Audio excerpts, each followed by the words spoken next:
తిమోతికి రాసినటువంటి 2వ పత్రిక మనం చూడొచ్చు. దేవుని యొక్క వాక్యం మనకు చక్కగా సెలవిస్తుంది పౌలు గారి ద్వారా. 2వ అధ్యాయం 1వ వచనం మనం చూస్తే, నా కుమారుడా, క్రీస్తు యేసునందున్న కృపచేత బలవంతుడవు కమ్ము. అంటే మనం దేవుని యొక్క కృప వలన మనం బలవంతులుగా మారగలగాలి, అంతేగాని మనకున్న శక్తిని బట్టి, మనకున్న సామర్థ్యాన్ని బట్టి కాదండి. ఒకసారి బాగా ఆలోచించండి.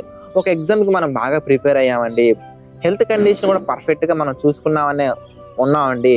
మరి తీరా మనం ఎగ్జామ్ రాసిన తర్వాత మన క్వశ్చన్ పేపర్ని కరెక్ట్ చేసే వ్యక్తి ఎవరైతే ఉన్నారో, మనం రాసిన ఆన్సర్స్ని కరెక్ట్ చేసే వ్యక్తి ఎవరైతే ఉన్నారో, ఆ వ్యక్తి మైండ్ సెట్ కనుక కరెక్ట్గా లేకపోతే, వాళ్ళ ఇంట్లో గొడవ వలనో, లేదంటే అతను కరెక్ట్ చేయడానికి వచ్చినటువంటి ఆ లొకేషన్కి రావడానికంటే ముందు అతను రోడ్డు మీద జరిగినటువంటి ఏదైనా ఒక ఇన్సిడెంట్ వల్ల అతను బ్రెయిన్ బాగా డిస్టర్బ్ అయిపోయి ఉంటే నీ పేపర్ పర్ఫెక్ట్గా కరెక్షన్ జరుగుద్ది అంటారా?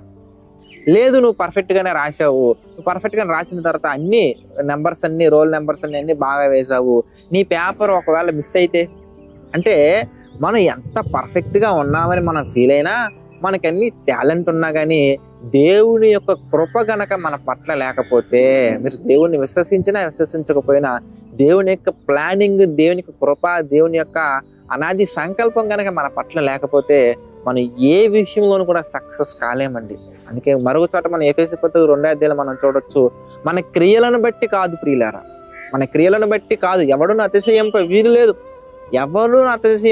లేదు, మన క్రియలను బట్టి కాదులే కానీ కేవలము దేవుని యొక్క కృప చేతనే మనం రక్షింపబడి ఉన్నాము.